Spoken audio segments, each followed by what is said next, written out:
Hi, welcome. Dan here from the Magic Junk Drawer, and I wanted to address this quickly just because so many people have been asking me this. The soulmate connection. Yes, it's a very difficult connection. But the thing is with the soulmate connection, if you're not crazy, let me put it to you that way. So if, let's just say, for example, you and whoever broke up and like 3 months go by and you can't get this person out of your head, and you wake up in the middle of the night and you feel like they've been around, like, or like you could be like driving someplace and all of a sudden you see somebody on the street and you think that that's that person. You're not crazy. What's happening here is that person hasn't let go of you either, and there is a psychic connection between the two people. So being that there is a psychic connection between the two people, you're picking up on this person's energy. Now, here's the thing. When there is interference, because there is a lot of interference, oh my God, there are so many different situations that it could be. You can't keep two people apart that should be together. You can manipulate it, you can prolong it, you can make yourself and everybody else around you nuts, but you will never be able to keep those two people apart. On the other hand,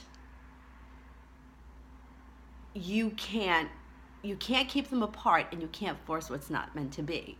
So, like, for example, I've been in situations where I knew I was going to run into somebody. And I remember being out one day and I'm like, I just know I'm going to run into this person. And I did. And then what I started doing was, because I wanted to forget about this person, I started to change the direction of everything that I did. So if I took the highway this way, I took the back road that way. Like, I just did whatever I had to just not cross paths with this person anymore. But you can only prolong it for so long. And then what happens is eventually somebody shows up and then you're face to face with the person. And that's what happens. So if you're in a situation when you're like, God, I broke up with Susie or Bob 6 months ago, but I can't get them out of my head, and I've been out with 5 different people and I have no interest in them, well, chances are that other person is in the same situation that you're in, still thinking about you. But I don't want to make you sit around and wait for this person to reappear, because oftentimes, especially when dealing with the law of attraction, I know, why does everything have to be so hard and so complicated? But it's once you detach from the issue that's when it happens. So it's like, once you stop avoiding this person and you continue on your path and you've forgotten about them for 2 minutes, that's when they show up. Like, you ever wait for a phone call? You're waiting for a phone call from anyone. It could be anybody.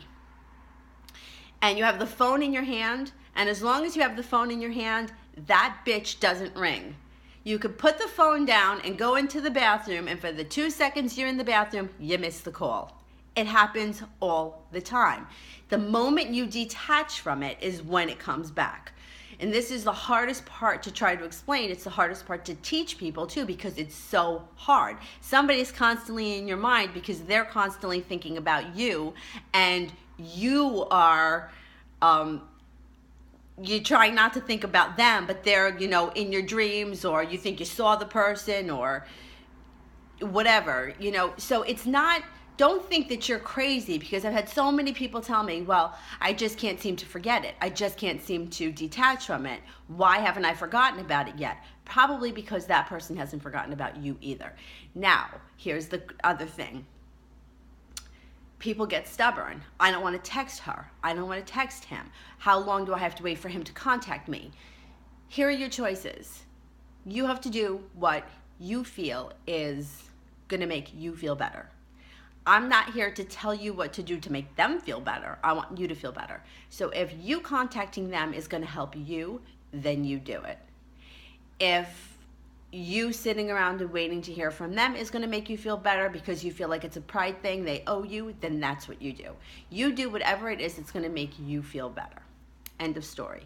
Okay, if you like what we're doing here at the Magic Junk Drawer, don't forget to like and subscribe, and we'll see you soon. Thanks for watching. Bye.